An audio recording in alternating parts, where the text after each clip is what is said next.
Vous pensez que planter de l'ail se résume à enfouir une gousse en terre et à attendre? Et si je vous disais qu'une seule petite erreur à ce stade peut compromettre toute votre récolte? Aujourd'hui, nous allons décortiquer l'intégralité du processus de plantation de l'ail de A à Z.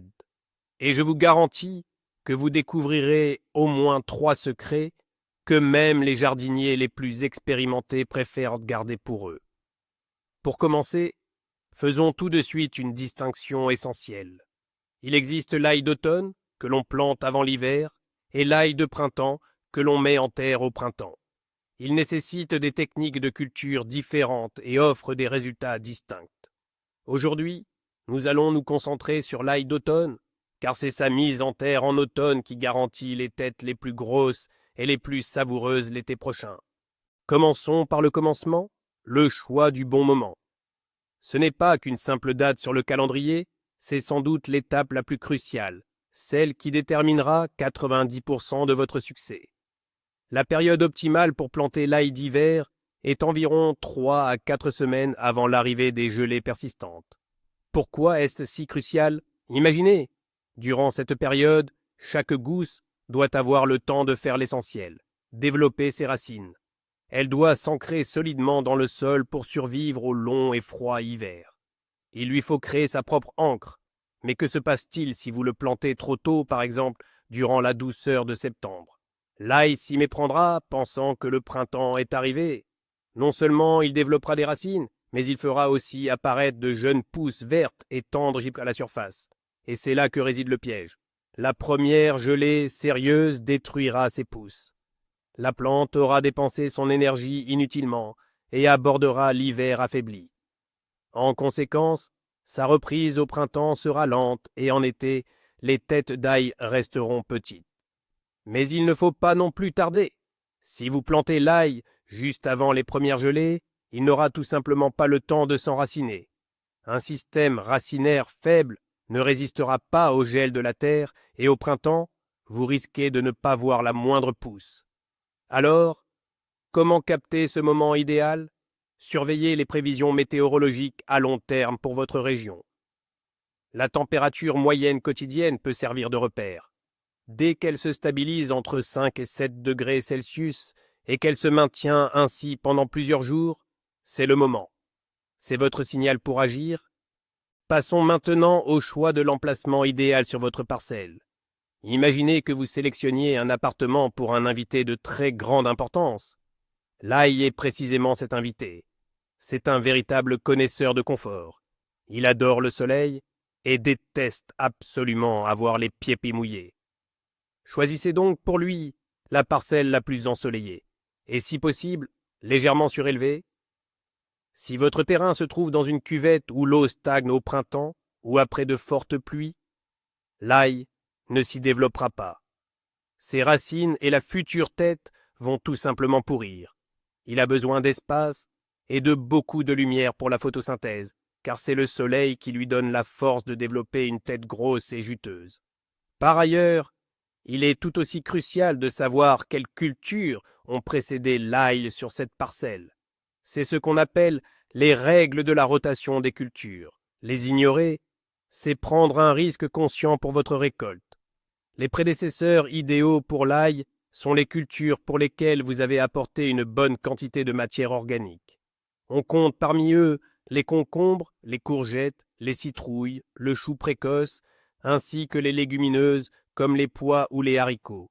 Ces cultures aèrent le sol, l'enrichissent en azote et surtout n'ont pas d'ennemis communs avec l'ail.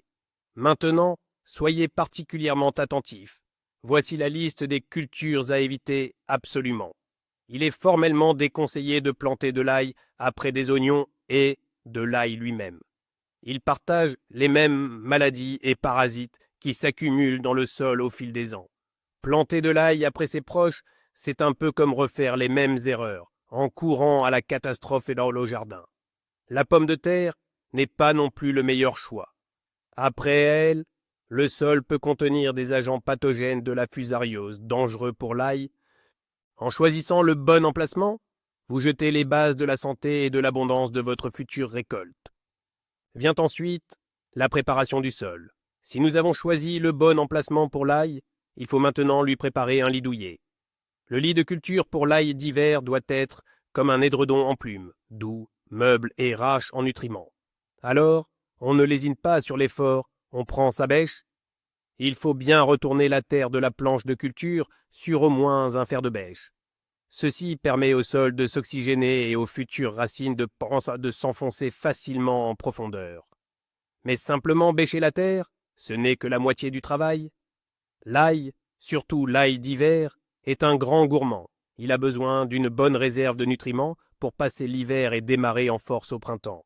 C'est pourquoi, lors du bêchage, on intègre immédiatement les fertilisants. Le mieux sera du compost bien mûr ou du fumier parfaitement décomposé, à raison d'environ 1 seau par mètre carré. La cendre de bois constitue un excellent ajout, environ 1 à 2 verres pour la même surface. Elle apportera du potassium, du phosphore et de nombreux oligo-éléments. Maintenant, soyez attentifs, notez bien ou mémorisez l'une des erreurs les plus courantes. N'utilisez jamais de fumier frais. Beaucoup de jardiniers débutants pensent que c'est le meilleur engrais, mais pour l'ail, c'est un véritable poison. Le fumier frais, en se décomposant, peut tout simplement brûler les jeunes racines tendres qui commencent à peine à pousser. De plus, il favorise le développement de maladies fongiques dont il est ensuite très difficile de se débarrasser.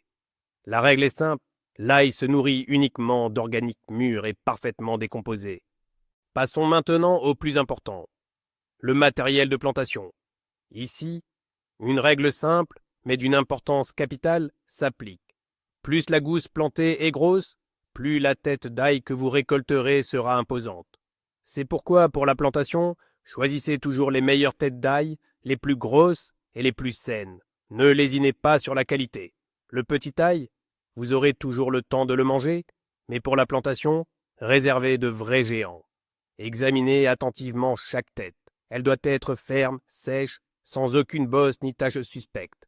Écartez délicatement son enveloppe. En dessous, il ne doit y avoir aucune trace de moisissure ou de pourriture. Retenez ceci, une tête d'ail malade ne donnera jamais une récolte saine. Vous perdriez simplement votre temps, vos efforts et l'espace précieux de votre potager. Une fois que vous avez sélectionné les têtes parfaites, il faut les séparer délicatement en gousses individuelles. Et voici une nuance cruciale, faites-le le jour même de la plantation, pas avant. Si vous séparez la tête trop tôt, le talon de la gousse, d'où pousseront les racines, risque de se dessécher. Cela ralentirait considérablement le processus d'enracinement. Lors de cette séparation, continuez le tri. Chaque gousse doit être grosse, ferme et recouverte d'une enveloppe intacte, sans aucun dommage. Les gousses, petites, doubles, flétries ou endommagées, ne conviennent pas à la plantation. Envoyez-les sans hésiter à la cuisine. Seuls les soldats les plus robustes et sélectionnés, prêts à affronter un long hiver, devront rejoindre la terre. L'étape suivante est une procédure cruciale, souvent négligée, et c'est pourtant la clé pour éviter les maladies qui peuvent ravager vos cultures. Il s'agit de la désinfection. Même les gousses d'ail qui paraissent parfaitement saines peuvent abriter à leur surface des spores de champignons ou des bactéries, n'attendant que les conditions favorables pour proliférer. C'est pourquoi nous allons leur offrir un bain préventif. La méthode la plus simple et éprouvée au fil des ans consiste à les faire tremper dans une solution faible de permanganate de potassium. Diluez quelques cristaux dans de l'eau jusqu'à obtenir une solution rose pâle, puis plongez-y nos gousses sélectionnées pendant environ une demi-heure. Ce temps est suffisant pour éliminer la plupart des agents pathogènes de surface. Si vous n'avez pas de permanganate sous la main, une solution de sel de table peut faire l'affaire. Environ 1 cuillère à soupe par litre d'eau. Laissez l'ail y tremper également pendant une trentaine de minutes. Le sel créera un environnement défavorable aux micro-organismes. Et pour ceux qui visent une protection maximale, il existe des produits très spécifiques, les fongicides. Des marques comme Phytosporine ou Maxime sont de bons exemples. Il suffit de les diluer selon les instructions figurant sur l'emballage et d'y faire tremper les gousses. Cette simple précaution est votre meilleure assurance contre les nombreuses maladies qui peuvent guetter l'ail dans le sol. Ne la négligez pas et vos futures récoltes vous remercieront. Nos cailleux sont prêts, la terre nous attend. Il est temps de passer à la plantation. Pour commencer, Sur votre planche de culture préparée, tracez des sillons ou creusez des trous individuels. Vous pouvez facilement le faire avec une binette, un transplantoir, ou même simplement le manche d'une bêche. Et c'est ici que la question la plus fréquente se pose. À quelle profondeur faut-il planter? Il existe une règle d'or très simple et facile à retenir. La profondeur de plantation doit être équivalente à 3 fois la hauteur du cailleu. Autrement dit, prenez un cailleu dans votre main, estimez sa hauteur et multipliez-la mentalement par 3. Généralement, pour des cailleux d'ail d'hiver de taille d'un standard, cela correspond à une profondeur d'environ 5 à 7 cm, et pour les très gros, cela peut aller jusqu'à 10 cm. Pourquoi cette précision est-elle si importante? Si l'ail est planté trop superficiellement, il risque de geler en hiver. Le gel du sol peut le pousser et le faire remonter à la surface. À l'inverse, si vous l'enterrez trop profondément, au printemps, il aura beaucoup de mal à percer le sol pour atteindre la lumière du soleil. Il y consacrera une énergie précieuse et un temps considérable, ce qui se répercutera sur la taille de la future tête d'ail. Passons maintenant au bon positionnement du cailleu. C'est un détail simple, mais tout aussi crucial. Le cailleu doit être mis en terre la base vers le bas, c'est-à-dire la partie d'où partent vont les racines, et la pointe acérée vers le haut. Si vous le plantez sur le côté ou à l'envers, il germera très probablement quand même. L'ail est une plante robuste. Cependant, il gaspillera une énergie précieuse à se repositionner correctement sous terre. Or, nous souhaitons que toute son énergie soit dédiée à l'enracinement et au développement optimal de la future tête. Il ne suffit pas de bien positionner les cailleux d'ail en terre. Il faut également leur laisser suffisamment d'espace pour qu'ils puissent grandir et se nourrir correctement. Comme toute plante, l'ail a besoin de place. Si les cailleux sont plantés trop près les uns des autres, les têtes d'ail resteront petites car les plants se feront concurrence pour l'accès à la lumière, à l'eau et aux nutriments essentiels. Il est donc crucial de respecter les bonnes distances de plantation. Au sein d'un même sillon, c'est-à-dire sur le rang, espacez les cailleux de 10 à 15 cm. Adaptez cette distance à la taille de vos gousses. Plus elles sont grosses, plus l'espacement sera grand. Pour vous donner une idée, imaginez la largeur d'une main adulte. C'est environ l'espace dont chaque future plante aura besoin. Entre les sillons eux-mêmes ou rangs, prévoyez également un espace suffisant, idéalement entre 20 et 25 cm. Cette distance est essentielle, non seulement pour le bon développement des plants, mais aussi pour votre propre confort. Au printemps et en été, vous aurez besoin de biner la terre et de désherber, et une telle disposition de plantation rendra ces tâches beaucoup plus aisées.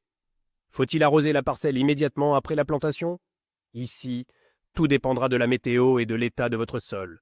Si l'automne est sec et que la terre s'effrite entre vos doigts, un arrosage s'impose absolument. Cela aidera les cailleux à se réveiller plus rapidement et à commencer leur enracinement. En revanche, si des pluies récentes ont suffisamment humidifié le sol, un arrosage supplémentaire est inutile, voire même contre-indiqué. Un excès d'humidité en automne pourrait favoriser le pourrissement. Agissez donc en fonction de la situation. Sol sec, on arrose. Sol humide, on laisse tel quel. Nous abordons maintenant la touche finale, que l'on pourrait comparer à une couverture douillette pour notre ail, le paillage. Cette pratique est particulièrement importante pour les régions aux hivers froids et peu enneigés. La neige est la meilleure protection contre le gel, mais en son absence, nous devons créer un manteau protecteur artificiel pour notre parcelle. Mais qu'est-ce que le paillage? Il s'agit de tout matériau organique que l'on utilise pour recouvrir la surface du sol. Une fois toutes les gousses plantées et, si nécessaire, arrosées, nous recouvrons la parcelle d'une couche de paillis d'environ 5 à 10 cm d'épaisseur. Avec quel matériau peut-on pailler? Les options sont nombreuses.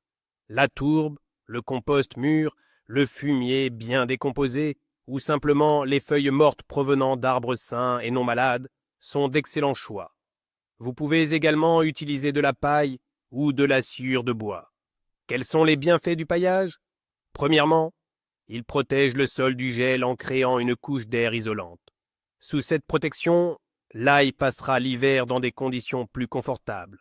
Deuxièmement, Le paillis retient l'humidité et empêche la terre de former une croûte dure en surface.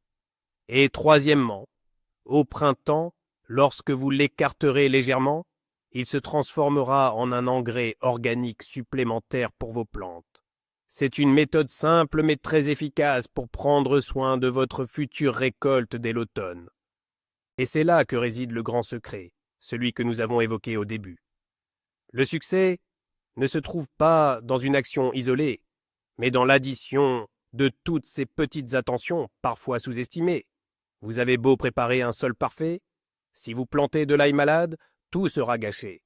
Vous pouvez choisir les meilleurs cailleux, mais les planter trop superficiellement et ils gèleront.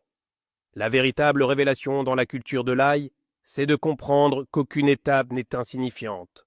Un traitement désinfectant oublié, une plantation après un mauvais précédent cultural ou l'utilisation de fumier frais, ce sont justement ces erreurs qui vous priveront d'une récolte de têtes d'ail grosses, saines et parfumées qui feront l'envie de tous vos voisins. Alors, récapitulons. Le bon moment, un emplacement ensoleillé, un sol préparé et fertilisé, des cailleux sains, une désinfection et une profondeur de plantation adéquate. Voici la formule pour une récolte idéale. Maintenant, vous êtes armé de connaissances et prêt à relever les défis du potager. Merci d'avoir regardé cette vidéo jusqu'au bout. Si elle vous a été utile, n'oubliez pas de laisser un pouce bleu et de vous abonner à la chaîne pour ne rater aucune de nos prochaines publications. Et maintenant, une question pour vous. Avez-vous vos propres secrets de famille pour planter l'ail? Ou peut-être avez-vous déjà commis l'une des erreurs dont nous avons parlé aujourd'hui? Partagez votre expérience dans les commentaires, il sera très intéressant de vous lire.